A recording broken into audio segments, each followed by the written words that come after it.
देख रहे हैं वीकेंड का सबसे भरोसेमंद कार्यक्रम। ये क्या हो रहा है देश में? कहीं भ्रष्टाचार की मार है, कहीं ईडी की मार है। अरे सर, हमारे पास कुछ नहीं है, कुछ नहीं हमारे पास। अरे आप इनके पीछे ईडी भेज देंगे कल। अरे वो कह रहे हैं कुछ नहीं है, कह रहे हो उनके पास कुछ नहीं है भाई। क्या जाती थी बताना? ये कुछ भी हो क्या सकता जाती है। अब कुछ भी क्यों हो सकता है? मुसलमान हो, करे आपका फर्क सेंसस। पड़ता है। जब भी चुनाव आता है ईडी सीबीआई लेके द्वार पे आ जाते हैं। और पब्लिक का मुद्दा रोजगार है, पब्लिक का मुद्दा हर रोज हत्या हो रहा है बिहार में, वो है। अब आजादी जी का कब्रों में इंटरेस्ट हो गया, कब्रिस्तानों में इंटरेस्ट हो गया। कब्रिस्तान मत खेलिए। वामपंथियों का जो जिन था बोतल से बाहर आके राहुल गांधी के सिर पे बैठ गया है। मैं ये कहना चाहता हूँ।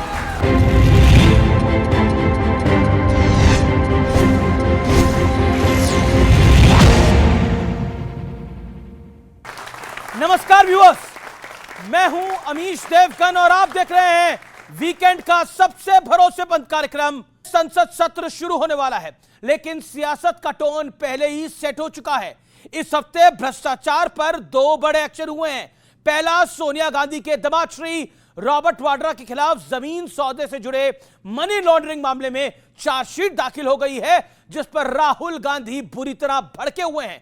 गुस्से में पूरी कांग्रेस है। तो दूसरी तरफ छत्तीसगढ़ में शराब घोटाले में जुड़े मामले में ईडी ने वहां के पूर्व मुख्यमंत्री भूपेश बघेल के बेटे को गिरफ्तार कर लिया है, अरेस्ट कर लिया है, जिसे लेकर सिर्फ कांग्रेस ही नहीं बल्कि समूचे विपक्ष का पारा हाई है। तो सवाल है कि क्या सियासत में इस तल्ख माहौल के बीच संसद का तापमान भी आज बढ़ने वाला है, हाई रहने वाला है? आज जनता जनार्दन के बीच इसी मुद्दे पर होगी वीकेंड की सबसे भरोसेमंद चर्चा। अभिनंदन आपका।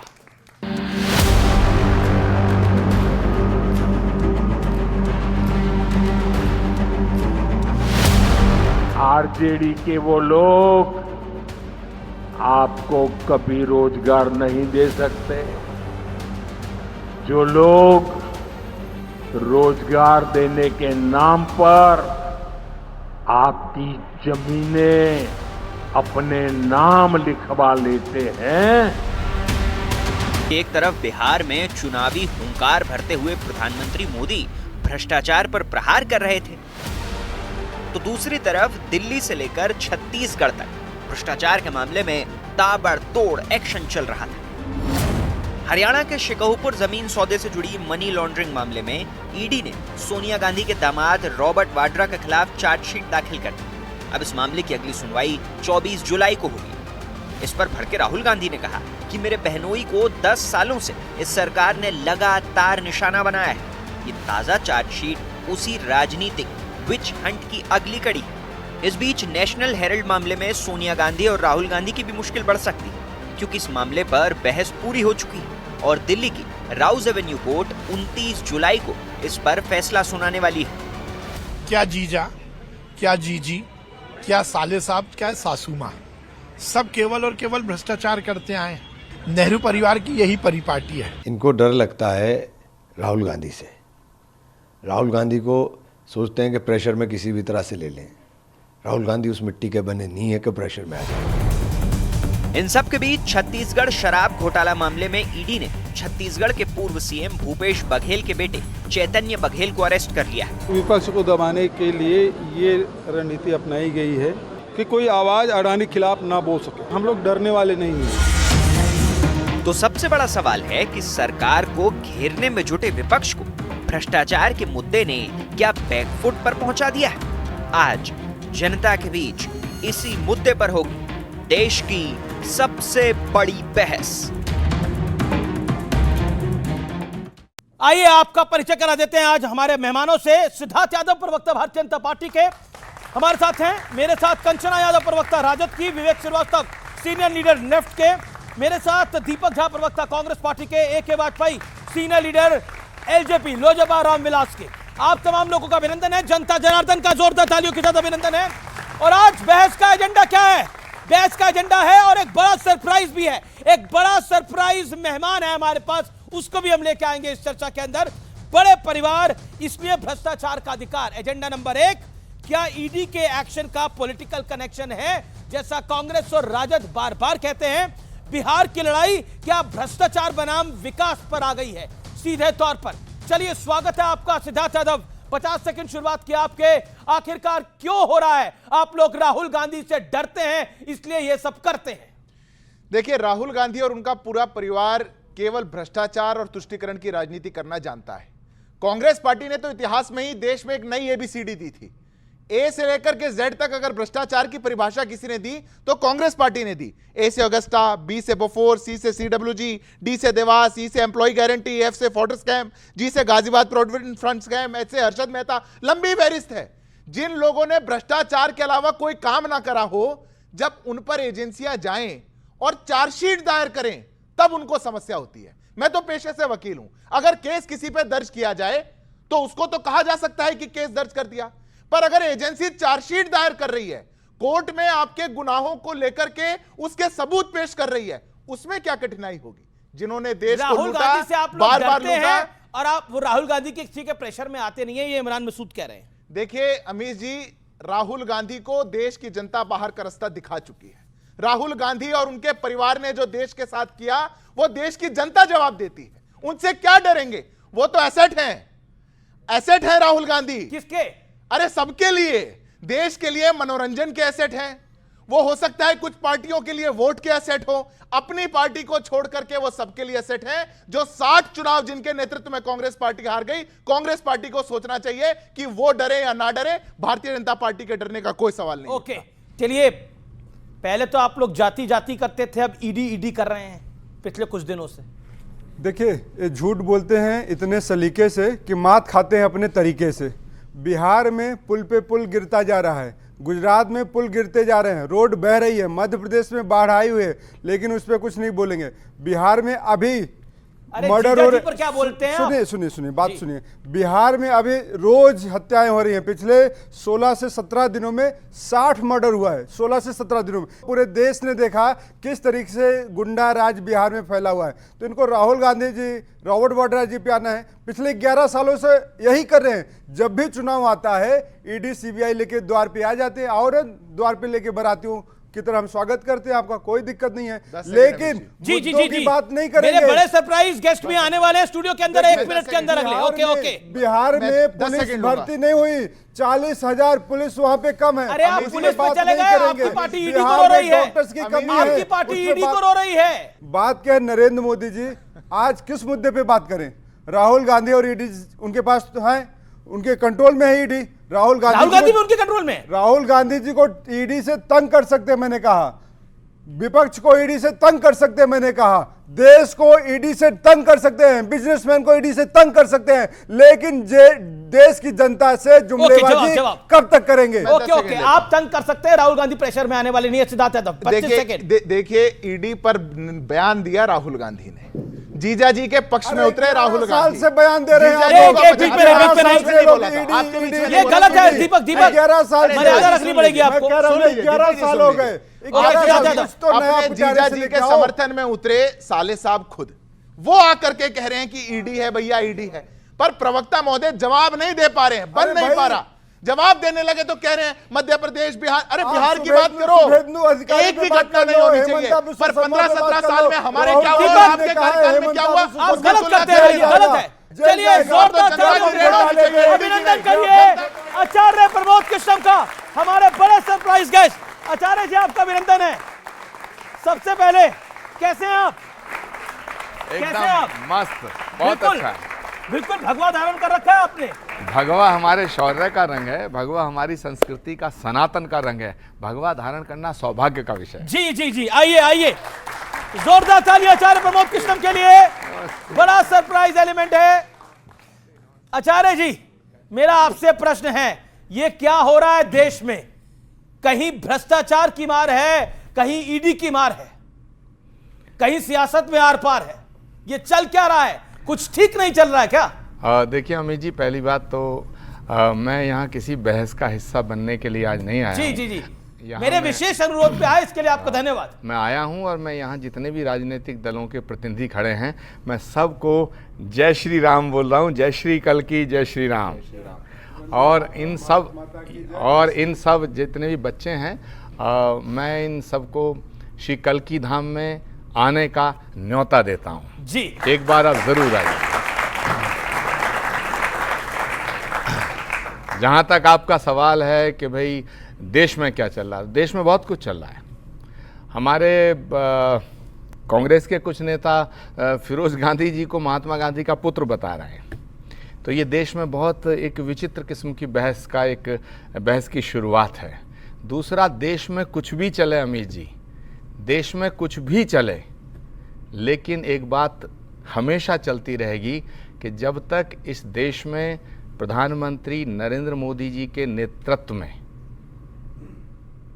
चुनाव होगा तो वही होगा जो हरियाणा में हुआ, वही होगा जो महाराष्ट्र में हुआ, और वही होगा जो इससे पहले वोट बिहार कब हो में। रहे हैं? कांग्रेस हार रही है, वोट बढ़ रहे हैं, कांग्रेस कह रही है तब हम हार रहे हैं। देखिए एक देर विवेक शांति पहले वो बोल रहे हैं, फिर मैं आपको मौका दूंगा। देखिए, विवेक श्रीवास्तव जी जिस दल से आते हैं, वामपंथी दल, वो बोतल का ऐसा जिन्न है कि वो अब बोतल से बाहर होकर कांग्रेस वालों के ऊपर बैठ गया है।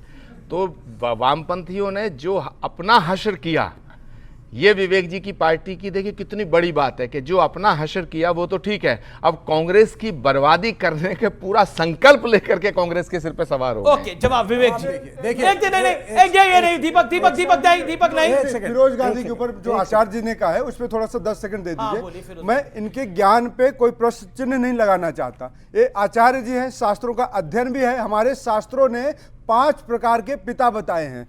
जनिता चोपनेता चा, यस्तु विद्याम प्रयक्षते, अन्नदाता भयत्राता, पंचयिता पितरा सम। 5 प्रकार के पिता होते हैं। सुनिए, 5 प्रकार के पिता होते हैं। अन्न देने वाला, ज्ञान देने वाला, विद्या देने वाला, संस्कार देने वाला, भय से दूर करने वाला, तो और जन्म देने वाला। तो आचार्य जी को ये पता नहीं है। महात्मा गांधी इस देश के वो पिता हैं जो लोगों का भय दूर किए हैं। पूरे देश को उन्होंने स्वतंत्रता देने में अग्रणी रहे हैं। तो आचार्य जी गांधी के पिता थे महात्मा गांधी, ये नई कहानी आई है। दत्तक पुत्र थे तो क्या बुराई है इसमें? क्या दत्तक पुत्र क्या होता है? क्या कौन थे? महात्मा गांधी का पुत्र कौन था? दत्तक पुत्र क्या होता है? इनका सेंसस करिए जरा। दत्तक पुत्र क्या होता है? सेंसस करवाइए एक बार। दत्तक पुत्र क्या होता है? जाति भी चेक करिए उसके बाद। नहीं, अगर कौन सी जाति कहां से निकल करके आ रही है? हमारी बात सुनिए, सारा जाति का भूत निकल जाएगा। इनको चुप रहिए।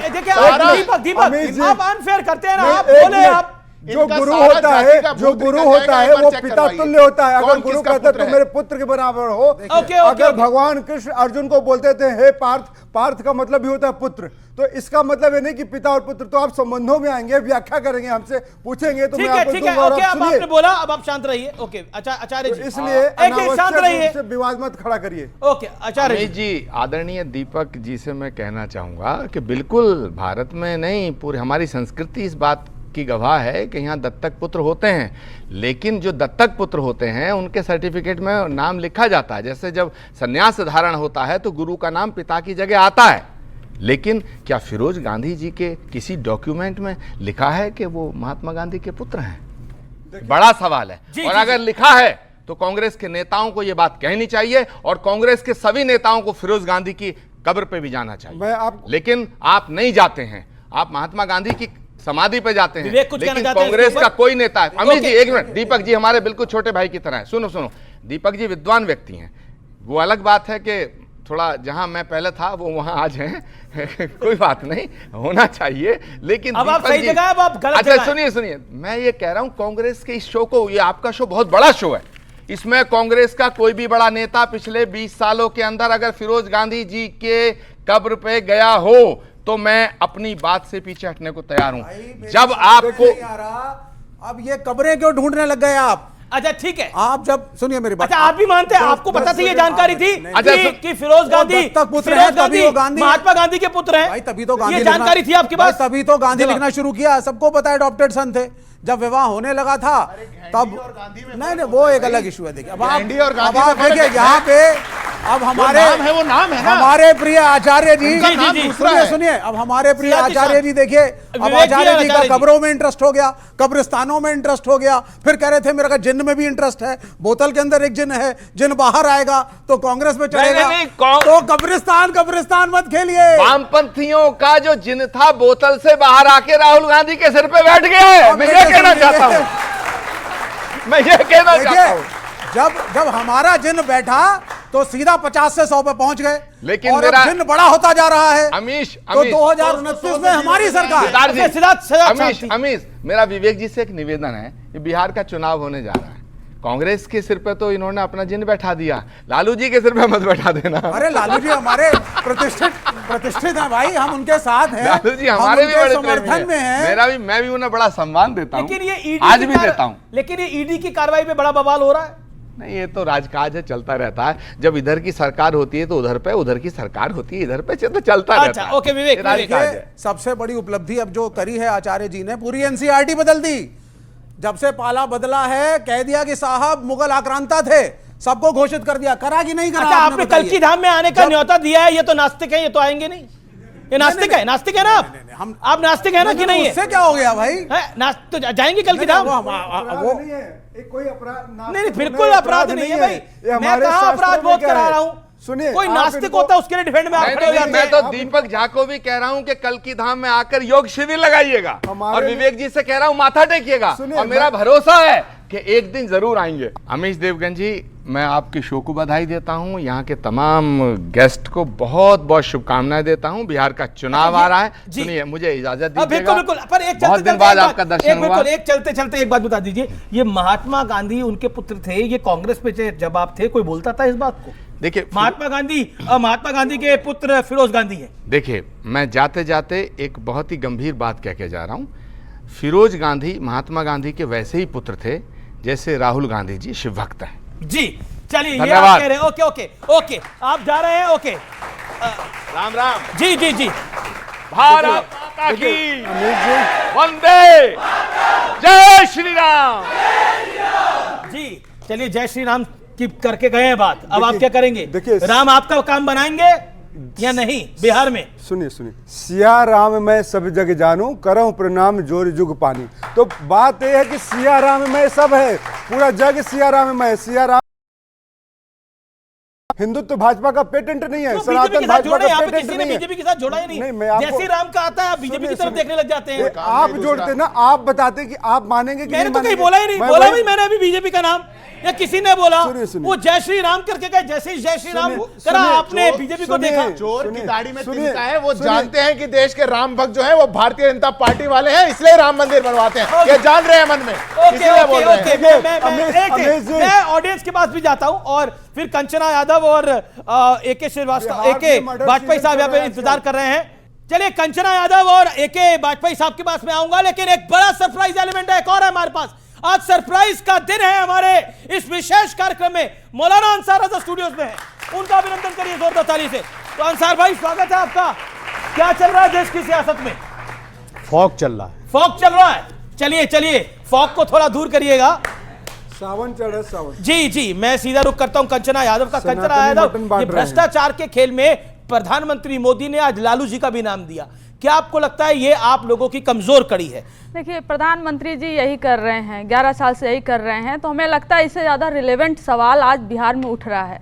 रिलेवेंट सवाल यह है कि आज पूरा बिहार दहशत में है। दो लोग हैं यहाँ पर सत्ता दल से, ये बता दे कोई ऐसा दिन है जिस दिन बिहार में अपराध नहीं हो रहा है, खुलेआम नहीं हो रहा। जहां प्रधानमंत्री जी जा रहे थे मोतिहारी में, उनके जाने से जस्ट पहले एक हत्या हो गया मोतिहारी में। लास्ट टाइम भागलपुर में गए थे, उनके पहुंचने से जस्ट पहले भागलपुर में हत्या हो गया। कल आप सब देखे होंगे जिस तरह का विजुअल्स आया, और एकदम भय नहीं है, शिकन नहीं है चेहरे पर, और ऐसे 5 लोग घुस रहे हैं और हॉस्पिटल में मार के जा रहे हैं, मारे चाहे जिसका। लेकिन क्या कोई भ्रष्टाचार विषय है इस बार?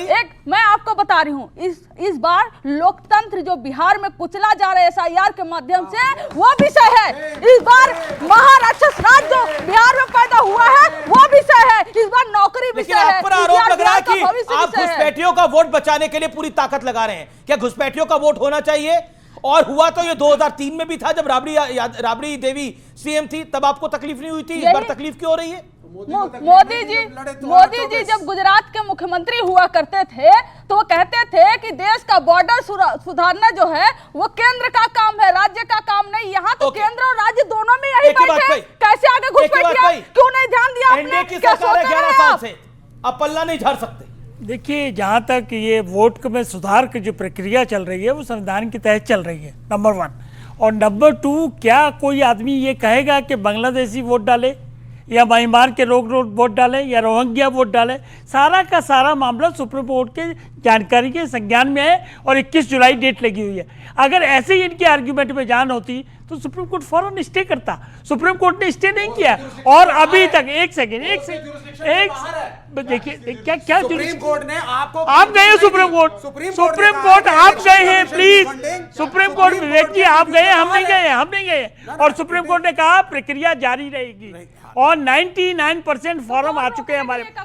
देखिए उसके बाद एक सेकंड, किसका वोट निकलेगा, किसका, अगर कोई आदमी मर गया तो क्या वो वोट का नाम रहना चाहिए उसका? जवाब है बिल्कुल नहीं रहना चाहिए। क्या अगर जो भारत का नागरिक नहीं है, क्या 2024 देखिए आप लोग आप जो है ना अब आ गए टाइमिंग पे, नहीं टाइमिंग भी है ना, नहीं आप डर गए हैं, आप हार रहे हैं, दूसरे आपको पता है कि बिहार तेजस्वी यादव के रास्ते जा रहा है, उस डर में आकर के आप वोटर लिस्ट कटवा रहे हैं। एक सेकंड, आप क्या कह रहे हैं? बिहार तेजस्वी यादव के हत्या चल रहा है, के रास्ते जा रहा है, उसी को जितवाएगा। कैसे जा रहा है? इंडिया अलायंस कैसे कांग्रेस जीतेगी। ओके दोनों चीजों को मिक्स मत करिए, दोनों चीजों को बिल्कुल मिक्स मत करिए प्लीज। जी, ये कहना बिल्कुल गलत है कि तेजस्वी यादव के रास्ते जा रहा है, उनका रास्ता 9वीं फेल है। बिहार 9वीं फेल के रास्ते नहीं जा रहा है। वो तो तेजस्वी यादव खिलाड़ी थे, तेजस्वी यादव खिलाड़ी थे, रहने दो, अच्छा रहने दो। तेजस्वी यादव खिलाड़ी एक का क्रिकेटर, आप लोग चूज करिए एक व्यक्ति बोले, इनको आरजेडी से टिकट दिलाओ चुनाव लड़ो। ओके कंचना यादव वैसे क्रिकेटर रहे हैं तेजस्वी यादव। नहीं इनको क्रिकेट से मतलब नहीं है, क्रिकेटर तो इनको क्रिकेट से मतलब नहीं है, वो तो 12वीं पास है। क्रिकेटर तो सचिन तेंदुलकर रहे, उनसे बड़े थोड़ी रहे। मैं तो कह ही नहीं रहा कि पानी पड़ाने वाले को क्रिकेटर मत कहो, मैंने नहीं कहा। मैं कह रहा हूं बिल्कुल क्रिकेटर रहे होंगे, तो विराट कोहली भी रहे, राहुल द्रविड़ भी रहे, सचिन तेंदुलकर भी रहे। अरे आपके सारे खानदान में सब लोग मुख्यमंत्री, उप मुख्यमंत्री, आप खुद रहे, सब कुछ रहे। आपको 10वीं करनी याद नहीं है? तो क्या हो गया? 10वीं करनी याद नहीं है? शिक्षा की शांति, मैं पूछना चाहती हूँ, 10वीं पास 12वीं पास ये इतना रहे वो उतना रहे। मैं पीएचडी हूँ, यहाँ पर कितने पीएचडी हैं?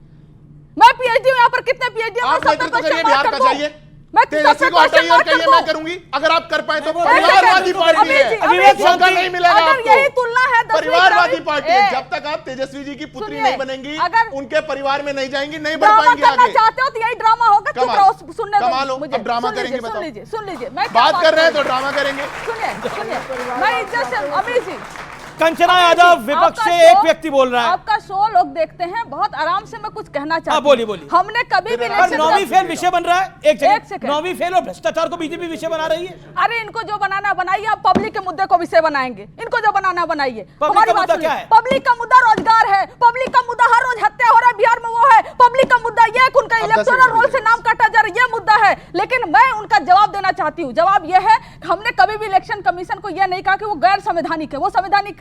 इलेक्शन कमीशन का काम करना यह है और हमने रोकने के लिए नहीं कहा था। हमारा काम यह था, वही जो सुप्रीम कोर्ट ने सवाल उठाया, आप इसको नवंबर के ही चुनाव से क्यों जोड़ रहे हो? और टीडीपी ने भी वही कहा कि 6 महीने में होने चाहिए। सिद्धार्थ यादव, देन अंसार रजा। सिद्धार्थ यादव, अब मैं आपके बीच में नहीं बोला, मैं बिल्कुल नहीं बोला था और बड़ी शालीनता से जवाब दूंगा। कुछ घटना हुई 15 दिन 17 दिन, मैं कहता हूं एक घटना नहीं होनी चाहिए, एक घटना नहीं होनी चाहिए। 15 साल का कार्यकाल, आप 15 दिन पे, अब आप 15 साल का कार्यकाल 15 दिन से आखिर, कोई बात नहीं। मैं बस इतना बताता हूं, जब इनकी सरकार थी 3861 मर्डर, 1290 डकैतियां, 2556 किडनैपिंग, 1390 रेप। 65,000 हत्या हुई है 2005 से। और सवाल किसका है वो हाथ खड़ा करें। ओके, सवाल क्या है? एक सेकंड शांति, सवाल क्या है? सर मेरा एक सवाल है, खड़े हो जाओ आप। सर मेरा एक सवाल है कि जो तेजस्वी यादव हैं, उन्होंने इल्ज़ाम लगाया कि 35 लाख वोट बिहार से काटे जा रहे हैं, उसमें दलित और जो गरीब जो होते हैं वो लोग हैं। तो इस पे आप बिहार का क्या कहना है? इस पे क्या कहना है? इस पे सवाल पूछा गया। ओके, बीजेपी का क्या कहना है? जवाब मैं जवाब देता हूं। तेलंगाना में चुनाव जीते, 22,50,000 वोट काट दिए गए, तब क्यों नहीं बोले? राहुल गांधी वायनाड से चुनाव लड़ते हैं, 7% वोट बढ़ा दिया गया, तब क्यों नहीं बोले? महाराष्ट्र में वोट बढ़ गया तो गड़बड़, बिहार में कट रहा है तो गड़बड़। जिन लोगों की मृत्यु हो चुकी है वो भी वोट डालेंगे, जो देश का नागरिक नहीं है वो भी वोट डालेगा, कोई घुसपैठी है वो भी वोट डालेगा? बिल्कुल नहीं डालेगा। ये संविधान का अधिकार है। घुसपैठियों को वोट डालना चाहिए, कौन राय देना चाहता है? कहता है कि घुसपैठियों को वोट डालना चाहिए, क्या कहना चाहती हैं आप? खड़े होकर बोलिए। घुसपैठियों को वोट डालना चाहिए? बिल्कुल नहीं डालना खड़े चाहिए। होके क्यों नहीं डालना चाहिए? घुसपैठी अगर वोट डालेंगे वो सिर्फ अपने मंसूबे के लिए, जैसे बांग्लादेशी हमारे देश से अब डिपोर्ट करे जा रहे हैं, देश में अपने ही देशों को उन चीज़ों का फायदा नहीं मिल पाता जितने बांग्लादेशी फायदा उठा लेते हैं। जी अंसार रजा, मैं आपके पास आता हूं, क्या आपको लगता है घुसपैठियों को वोट डालने का अधिकार होना चाहिए, हाँ या ना? नहीं, मुझे लग रहा है कि जो हमारे देश में पैदा हुआ है उसके अलावा किसी बाहर के आदमी को, वो किसी की भी कास्ट का हो, उसको वोट डालने का कोई अधिकार नहीं होना चाहिए। सीधी एक बात। अब आप एक बात बताइए, आज मोदी जी हमारे देश के चहीते प्रधानमंत्री हैं, मोतिहारी गए हैं, वो बिहार वासियों को मुबारकबाद मिलनी चाहिए कि शुगर मिल के साथ लेकर के गए होंगे, जो पिछली बार बोल के आए थे कि जब आऊँगा तो शुगर मिल लेके आऊँगा। तो बताइए आपके पास कोई खबर ऐसी आई कि शुगर मिल लग गई आज? दूसरी चीज़, बीजेपी मुझे इतना बताए कि जंगल राज की परिभाषा क्या है। अगर किसी बीजेपी के प्रवक्ता के अंदर ताकत है या उसके सहयोगियों के अंदर ताकत है तो मुझे जंगल राज की परिभाषा बता दें। 15 साल लालू का और 20 साल नीतीश कुमार का, मुझे बताइए किसका जंगल राज अच्छा था, लालू वाला या नीतीश कुमार? इनके एडीजी लॉ एंड ऑर्डर कहते हैं कि मौसम होता है मर्डर का। देखिए, जब आपने बोलने का, हमें पूछ तो लेने दीजिए, हमें पूछ तो लेने दीजिए। दूसरी चीज, आप एक बात बताइए, आज बिहार वासियों के कितने करोड़ की बोली लगी है? 25 करोड़ दे दूं, 50 करोड़ कर दूं, 1 लाख कर दूं, 1 लाख करोड़ नहीं, 125 लाख करोड़। Done done. मोदी जी ने सर, मोदी जी ने अरे ये हुई ना कि दिखाओ, ये हुई कि दिखाओ, ये बात हुई कि दिखाओ, ये बात में शांति शांति शांति, ये बात में अंसार रजा, ये बात में मान, अंसार रजा सही कह रहे हैं, ये बात में मान। मैं आपको बोली से, ये मोदी जी के पुराने भाषण को कोट कर रहे हैं। जी जी बिल्कुल, मोदी जी ने बोला। सिद्धार्थ यादव जवाब, सर मोदी जी ने बोला। सिद्धार्थ यादव जवाब। तो अब अंसार रजा तो देखो किसी पॉलिटिकल पार्टी से आते नहीं, कहते हैं ऐसा, पता नहीं कहां से आते हैं, पता नहीं, पर 1,25,000 करोड़ अगर बिहार को दिया जाएगा इतना गारंटी तो आपको चिड़न होगी, इतना आपको चिड़न होगी। नहीं 1,25,000 करोड़ अगर बिहार को दे दिया गया, पैकेज दे दिया गया, चश्मा गिर गया आपका, संभाल के संभाल, मैं कहां से थोड़ा संभाल के, थोड़ा पानी देना, नहीं सुनिए, 1,25,000 करोड़ हम पानी पिलाएंगे बिहार को दे दिया गया, अगर दे दिया गया कहां तो क्या चिड़न हो जाएगी? दिखाइए, अगर पैकेज दिखाइए क्या दिया, चिड़न हो जाएगी? दिखाइए क्या दिया, 7,500 करोड़ की परियोजनाएं, 7,500 करोड़ की परियोजनाएं शुगर मिल अनाउंस करी, कहां शुगर मिल, कहां शुगर मिल, मेरा अंसार रजा, शुगर मिल दिखाओ, अभी शुगर मिल दिखाओ, अभी शुगर मिल दिखाओ, यहाँ खड़े होकर अभी शुगर मिल दिखाओ, अभी शुगर मिल दिखाओ। अंसार रजा, आपने बाजी पलट दी पूरी। शुरुआत कैसे करी और पलट के बाजी कैसे कर दी? ये बाजी पलटना आपको आता है। ये रॉबर्ट वाड्रा का क्या होगा, आपको क्या लगता है? सर जो कुछ भूपेश बघेल के बेटे को भी गिरफ्तार कर लिया है, ईडी के ऊपर आप क्या कहना चाहते हैं? जो बाजी पलटने की बात आपने कही है, आप यकीन मानिए सारी चीजें हमने मोदी जी से सीखी हैं। अच्छा, सब कुछ, बंद कमरे में कुछ, अगले भाषण में कुछ, अगले भाषण में कुछ, अगले भाषण में कुछ, अपनी ही बात। 35 साल भिक्षा मांग के खाया, 40 साल भिक्षा मांग के खाया, और फिर जब वो किसी पद पर नहीं थे तो 29 स्टेट अमेरिका के वो घूम चुके थे। वहीं से सीखा मैंने ये सब। अब आगे बोलिए। अच्छा, इनका कनेक्शन टूट गया है। ईडी के ऊपर आप क्या कहना चाहते हैं? जिन्होंने चश्मा उल्टा पहना है ना, उनकी समझ में नहीं आ रहा है, कौन सी बात उनकी समझ में नहीं आ रहा जिन्होंने चश्मा उल्टा पहना है। देश का समझ नहीं आया, नहीं समझ में आया। मैं तब से सुन रहा हूं, गौर से, पता नहीं क्या सुनाएंगे, मैं समझा रहा हूं आपको। एक स्टूडियो से निकलेंगे, कुछ यहाँ झूठ बोलेंगे, अगले में जाएंगे कुछ, ये सब स्टूडियो वाले सर मोदी जी से सीखा मैंने, कुछ नहीं है, स्टूडियो वाले, स्टूडियो घूमेंगे, सर मोदी जी से सीखा मैंने, पता नहीं किसका एजेंडा पे। अच्छा एक बात बताइए, चलिए एक मिनट कंचना जी, अरे अपना मैं अपनी गलती मानने को तैयार हूं। अगर सिद्धार्थ जी ये कह दें कि मोदी जी की ये 3 बयान नहीं है तो मैं अपनी गलती मानने को तैयार हूं। बताइए मुझे, आता हूं मैं क्या उन्होंने नहीं बोला? मैं ईडी के प्रश्न पे आता हूं। ईडी की कार्रवाई, सर इतना अच्छा सवाल किया, आप ईडी में पहुंच गए। नहीं जाना चाहिए ईडी पे, राहुल गांधी जा रहे हैं। अरे सर हमारे पास कुछ नहीं है, कुछ नहीं हमारे पास। अरे आप इनके पीछे ईडी भेज देंगे कल। अरे वो कह रहे हैं कुछ नहीं है, कह रहे हो उनके पास कुछ नहीं है भाई, कुछ नहीं है तो ईडी जाएगी, कुछ नहीं मिलेगा, कुछ नहीं है तो क्यों इनके हाथ हो जाएगी? अंसार रजा क्या ईडी क्यों जाएगी भाई? नहीं, इनको नहीं भेज रहे, ये सारी बात राहुल गांधी के लिए आप कह रहे हैं। किसी समस्या बीजेपी दूसरी के है। आदमी के पास भेज सकते हैं? ईडी हिम्मत है? दुनिया के पास जाती है, किसके बहुत पास? कंपनियों के पास जाती है, बताइए तो मुझे, बहुत बिजनेसमैन के पास एक जाती है, बीजेपी का बहुत नेता बताइए। politicians के पास जाती अरे है। जो भ्रष्टाचार में फंसे थे अब कोई वो तो जबरदस्ती वॉशिंग मशीन में धुल के आ गए, जो जिन पर ईडी के केस चल रहे थे वो एक मुख्यमंत्री बने बैठे हैं। ठीक है, अब मैं इस चर्चा में दीपक झा को लेकर आना चाहता हूं। दीपक झा, ये रॉबर्ट वाड्रा का फंसना आपको गुस्सा लेकर आ रहा है? आपकी पार्टी में गुस्सा आ रहा है? क्योंकि कई नेता बोल रहे हैं, केसी वेणुगोपाल तो आप ही के नेता है, वो भी बोल रहे हैं, राहुल गांधी भी बोल रहे हैं, तो भ्रष्टाचार में बीजेपी ने आपको फंसा दिया है। देखिए, चाहे आप कुछ भी बोलिए, चाहे आप महात्मा गांधी का नाम लीजिए, लेकिन बच नहीं पा रहे अब। नहीं, हम तो मोदी जी को धन्यवाद देते हैं। मोदी जी निकालें भ्रष्टाचार के केसेस, लगाएं, सारे कांग्रेसियों के ऊपर लगाएं। जब स्वतंत्रता आंदोलन चल रहा था तो सारे देशवासियों के ऊपर अत्याचार अंग्रेज कर रहे थे। आज भाजपा रूपी अंग्रेज हम लोगों के ऊपर अत्याचार कर रही है। क्या जो कोई बड़े परिवार से है तो उस पर कार्रवाई नहीं होनी चाहिए? अरे बड़े परिवार इसलिए भ्रष्टाचार का अधिकार है, ये माना जाए?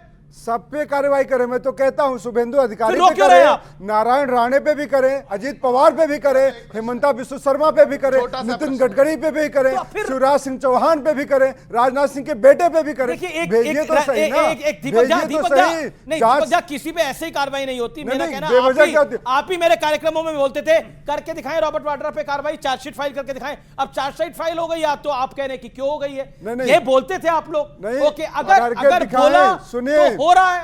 अब सुनिए, इसको कहते हैं आप तो ये भी बोलते हैं जेल भेज के दिखाइए, जेल भेज के दिखाइए।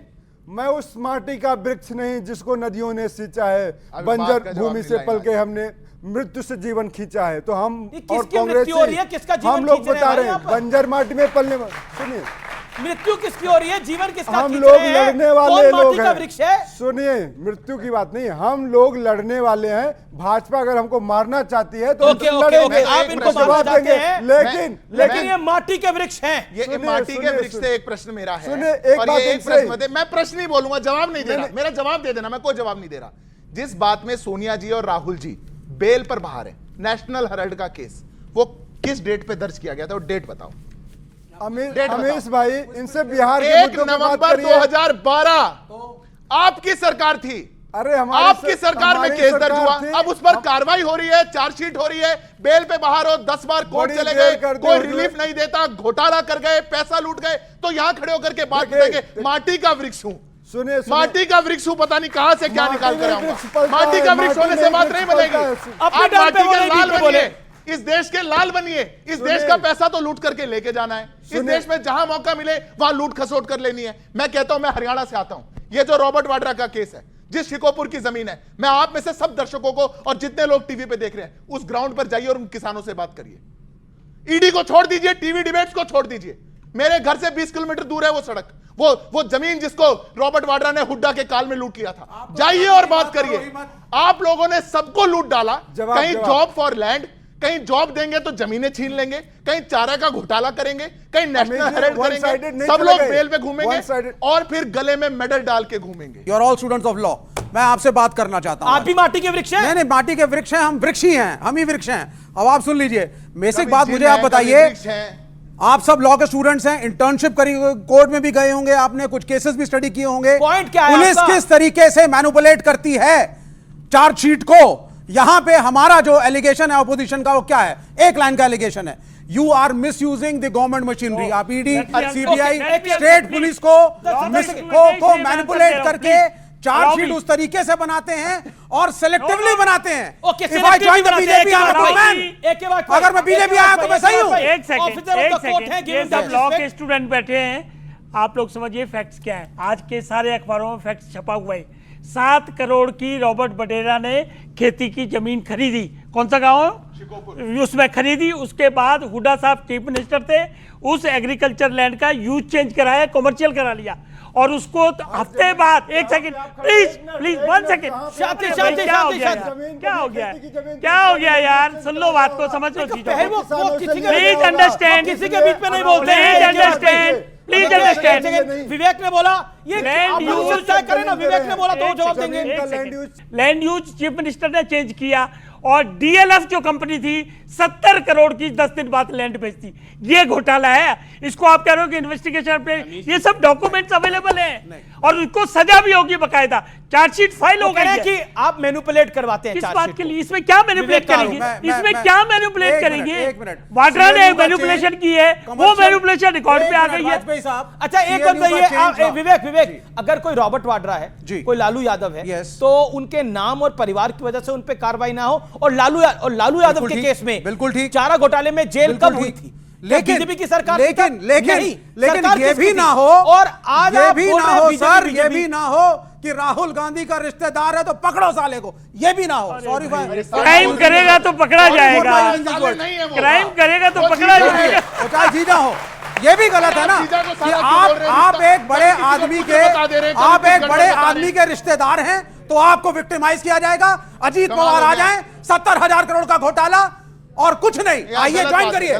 कंचना यादव, लालू यादव जिस चारा घोटाले में जेल में गए, वो केस किस पार्टी ने दर्ज किया? वो जेल जब दौर में गए तब कौन सी पार्टी थी? आज बीजेपी पे आप लोग ब्लेम लगा रहे हैं, लेकिन ऑर्डिनेंस राहुल गांधी ने फाड़ा था। क्या आपको लगता है कि ये कमजोर कड़ी है आपकी और कांग्रेस पार्टी की? सुनिए, कमजोर कड़ी मजबूत कड़ी, क्योंकि चारा घोटाले पे आप लोग फंस जाते हैं और कनेक्टेड है कमजोर कड़ी। लालू प्रसाद यादव जी, अमित जी, कमजोर कड़ी मजबूत कड़ी, चुनाव जब आता है तब कमजोर कड़ी, ये सब बहुत हो गया। और आज सवाल ये है कि सुन लीजिए, नहीं अमित जी, कन्विक्शन हुआ चारा घोटाले में कि नहीं हुआ? अमित जी, आपको सुनना पड़ेगा। आज ये है कि आप हमें कितने भी 20 साल से 25 साल से जब से आप लोग टॉर्चर कर रहे हो ये तो 11 साल से सुन लीजिए।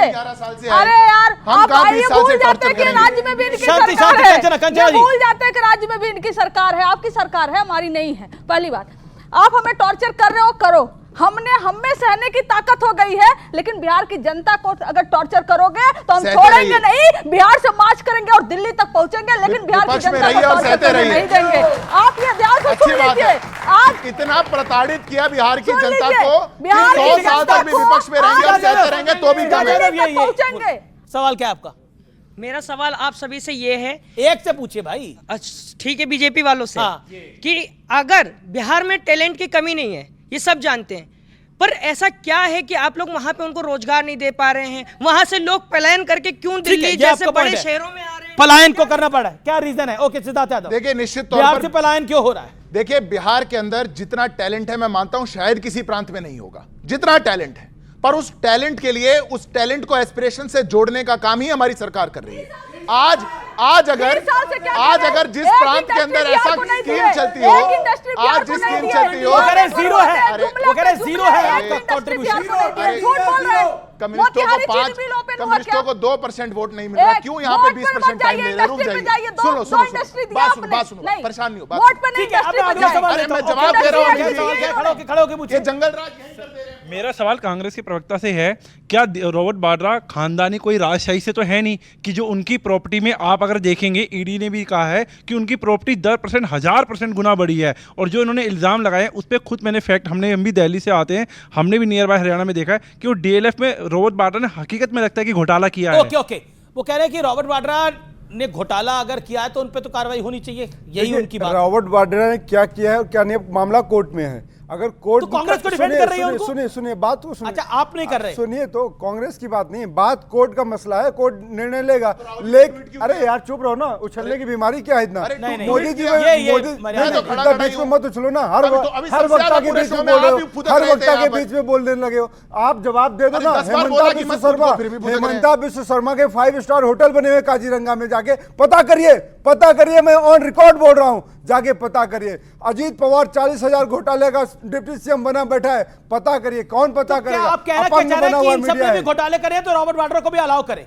अलाउ मत करिए, मैं कहता हूं अगर रॉबर्ट वाड्रा का घोटाला है तो कोर्ट तय करेगा, सरकार तय ना करे। राहुल जी ने क्यों बोला कि उनको विक्टिमाइज किया जा रहा है? राहुल जी ने गलत बोला, आप कह रहे हैं? देखिए, राहुल जी का पारिवारिक रिश्ता है, राहुल जी उसको सही बोलेंगे, क्यों नहीं बोलेंगे? हम भी उनको बोलेंगे, लेकिन बात क्या है इस देश को समझना पड़ेगा। बात ही नहीं पूरी हो रही। अच्छा, आपका रॉबर्ट वाड्रा से पॉलिटिकल रिश्ता है या पारिवारिक रिश्ता है? आप क्लैरिफाई करिए। इसको आप ऐसे समझे, बिहार में चिराग पासवान कहते हैं हालात गंभीर हैं, और ललन सिंह कहते हैं छोटी मोटी घटनाएं आपसी रंजिश हैं। तो ललन सिंह और चिराग पासवान वाला रिश्ता है? ललन सिंह और चिराग बोल रहे हैं पासवान आप? क्या कर रहे हैं? बिहार में भाजपा वही कर रही है, भाजपा ईडी भेजती है और पारिवारिक कहती है रिश्ता है। कानून अपना काम कर रहा है, कानून अपना राजनीतिक काम रिश्ते कर रहा से है। पारिवारिक सुनिए, रिश्ता बड़ा होता है। ये ऐसा है अमीश भाई, भाजपा अब आप ईडी शांत सीबीआई होइए ना। भेजती है। अगर आप अपनी बात 2 मिनट में भी कम्युनिकेट नहीं कर पा रहे हैं तो आपको सोचना पड़ेगा। अमीश जी, आपके शो को बहुत लोग देखते हैं, ये रिश्ते को बार बार कोई जीजा को साला बता रहा है, कोई पुत्र बता दे रहा है, कोई दत्तक बता दे रहा है, ये गड़बड़ नहीं होनी चाहिए। पर एक रिश्ता पक्का है अमीश जी, बिल्कुल, और वो रिश्ता भ्रष्टाचार का रिश्ता है। ऐसा ही साला भ्रष्टाचारी, ऐसा ही जीजा भ्रष्टाचारी। आप एक बात बताइए अमीश जी, आपने भी बोला है और इन्होंने भी बोला है, वाजपेयी साहब तो बहुत अच्छे वकील हैं, उन्होंने तो अपनी सरकार में अगर किसी ने गलत किया है तो केस किया ना, और हमारी सरकार आई तो हमने सारे केस वापस ले लिए। नहीं हुआ क्या हिंदुस्तान में? योगी जी ने सबको अपने केस वापस नहीं लिए क्या? अमित शाह जी ने अपने केस वापस नहीं लिए क्या? कौन सा लिया? क्या था उनके ऊपर? सुप्रीम कोर्ट से क्लीन चिट लेकर आए। नहीं, सुप्रीम कोर्ट से क्लीन चिट। अच्छा चलिए, सुप्रीम कोर्ट से क्लीन चिट लेकर गए किस चीज की? जिस आदमी को सूबे से बाहर कर दिया गया। कब? ऑर्डर दिखाओ। मैं चैलेंज देता हूं, देश के गृह मंत्री के बारे में कह रहे हैं, ऑर्डर दिखाओ। मैं कह रहा हूं, अरे ऑर्डर दिखाओ। पूरी दुनिया कह रही है, मैं वो लफ्ज नहीं कहना चाह रहा हूं, मैं वो लफ्ज नहीं कहना चाह रहा हूं जो दुनिया कह रही है। इतना अदब में रख रहा हूं गृह मंत्री का। आप क्या बात कर रहे हैं? छोड़ो ना यार, और प्रूफ भी दिखाइए। मेरा सवाल ये है कि देश में जातिवाद एक बहुत गंभीर समस्या है, तो मेरा सवाल बीजेपी वालों से है कि ये कहते हैं कि बटेंगे तो कटेंगे। मैं आज इसका अर्थ जानना चाहता हूं कि कहां बटेंगे और कहां कटेंगे। ओके, बटेंगे और कटेंगे का क्या अर्थ है? देखिए, उन्होंने दो बातें कही। उन्होंने कहा देश में जाति एक बहुत बड़ी समस्या है, पर वो आज और बड़ी समस्या हो गई जब फिरोज गांधी को महात्मा गांधी जी का पुत्र बता दिया गया, क्योंकि उनकी जाति चेक कर ली जाएगी तो गड़बड़ हो जाएगी। पर आपने अगर कहा, और ये कहा जाएगा, सब लोग मिलकर के कहें, क्या जाति थी? क्या जाति थी? बताना। नहीं, कुछ भी हो क्या जाति? अब कुछ भी क्यों हो सकता है? मुसलमान हो, करे आपका सेंसस, करे आपका सेंसस, फर्क पड़ता है, कोई फर्क नहीं पड़ता। तुम फर्क चाहते हो लोगों में पड़े। शांति भैया, शांति। कोई किसी भी धर्म या जाति का फर्क नहीं पड़ता, फर्क नहीं पड़ता, अपनी अपनी टर्न पे। अगर देश के अंदर अपनी अपनी टर्न, अगर देश के अंदर ये कहा जाए कि एक रहेंगे तो नेक रहेंगे, इसमें कुछ गलत नहीं है। अगर देश में कहा जाए कि अगर देशवासी बटेंगे तो कटेंगे, इसमें कुछ गलत नहीं है। अगर देश के बहुसंख्यक समाज को काटा जाएगा तो बिल्कुल वो बांटा जाएगा, तो बिल्कुल वो कटेगा।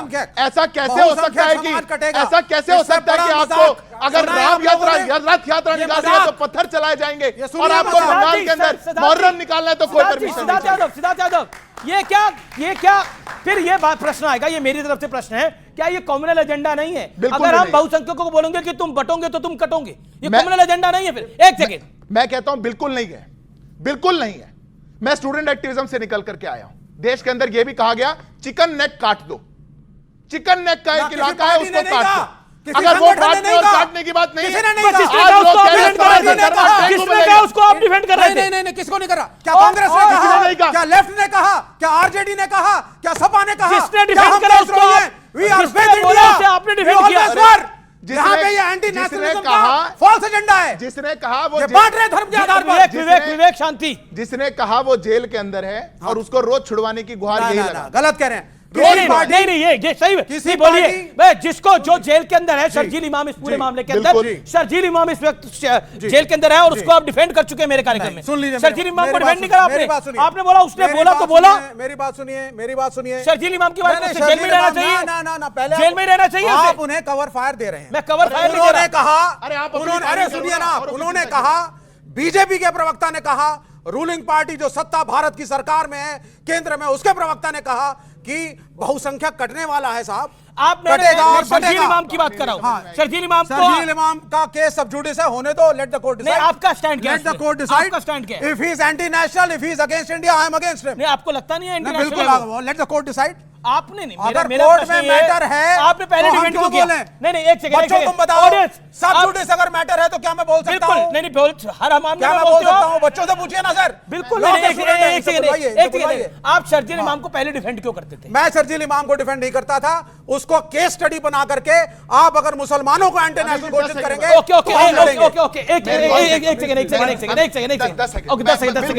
मेरे को लग रहा है कि हिंदी में कहा जा रहा है एक रहेंगे नेक रहेंगे तो समस्या है, अंग्रेजी में समझा देते हैं कम्युनिस्टों को united we stand divided we fall, और इटालियन में समझा देते हैं Congress provided it is for every Indian. अगर वो सारे भारतीयों के लिए कौन सी भाषा में समझोगे? सिर्फ एक कम्युनिटी, एक जाति, एक धर्म के लिए नहीं। शांति, कमाल बात है। ओके, वो कह रहे हैं हमने हिंदी अंग्रेजी में भी समझा दिया, इटालियन में भी समझा दिया, पर ये जाति के खेल में फंस जाएंगे आप। फिरोज गांधी को आप पुत्र बता रहे हैं, उसने आज तक अपनी ओरिजिनल डिग्री नहीं दिखाई कि कंप्यूटर से बनी थी कि हैंड रिटन बनी थी, तो वो आज अंग्रेजी में और इटालियन में समझा रहा है। यहाँ पे मैं बताता हूँ भाजपा का क्या चरित्र है। ज्यादा खुशी सुन के क्या हुई, अंग्रेजी या इटालियन? सुनिए, भारत माता की क्या राष्ट्रभाषा हमारी क्या है? अगर राष्ट्रभाषा में बात करें, अंग्रेजी तो आती है इनको, अंग्रेजी में बात करेंगे। देश की जनता, बिहार की जनता मर रही है, हिंदी में बात करें भैया। देश की जनता, आपका चैनल क्या है? अंग्रेजी है। हम तो हिंदुस्तानी है, हमारी पार्टी हिंदुस्तान की पार्टी है, हम लोग देश की सेवा कर रहे हैं। बात ये फैक्ट जो ये तो सुरेंद्र राजपूत ने भी बोला था और आप भी अब बोल रहे हैं कि ये फिरोज गांधी जो हैं वो पुत्र हैं महात्मा गांधी के, ये कहीं ना कहीं कंट्रोवर्शियल बात हो रही है। आप सनातनी हैं, पूरे देश सनातनी है, इसको समझने के लिए आपको सनातन के संस्कारों को समझना पड़ेगा। जो बड़ा बुजुर्ग होता है, छोटे बच्चे सनातनी थे, सब सनातनी है इस देश में। बात नहीं है। सिद्धार्थ यादव आपका जवाब। देखिए अमीश जी, मैं फिर से कहता हूं, ये इनका पार्टी का अंदर का मसला है। मैं बस अपने जो मेरे युवा साथी ने प्रश्न पूछा उसका ही जवाब देना चाहता हूं। देश के अंदर अगर कहा गया है कि बटेंगे तो कटेंगे, इसमें कोई बात गलत नहीं है। नहीं बटेंगे तो नहीं कटेंगे, कोई नहीं बांटेगा तो कोई नहीं कटेगा। एक रहना चाहिए, साथ रहना चाहिए, भारत की बात करनी चाहिए, भारत माता की जय करें। शांति, विवेक। इन्होंने एक बात कही कि कटोगे और बटोगे में कोई समस्या नहीं, यही जुमला इन्होंने कहा है ना। क्या अगर यह जुमला अच्छा था तो फिर देश के प्रधानमंत्री ने उसके बदले में एक रहोगे तो सिर्फ रहोगे क्यों नारा लेकर के आए? उन्होंने क्यों यह जुमला इस्तेमाल नहीं किया? एक मिनट, क्या आप प्रधानमंत्री से कहलवा सकते हैं कि कटोगे तो बटोगे? आप बोल सकते हैं प्रधानमंत्री को? क्या बोलिए, बोल सकते हैं? नहीं बोल सकते, इसलिए कि देखिए, कटोगे बटोगे सिर्फ एक वोट की राजनीति थी। हिंदुस्तान 140 करोड़ मुल्क लोगों का हिंदुस्तान है, ना हमको कटना है ना बटना है, हमें अपना भारत बचाना है, अपना देश बचाना है। तो फिलहाल आज के इस सुपर डुपर एडिशन में इतना ही। आपको मेरा प्रणाम, नमस्कार, जय हिंद, वंदे मातरम।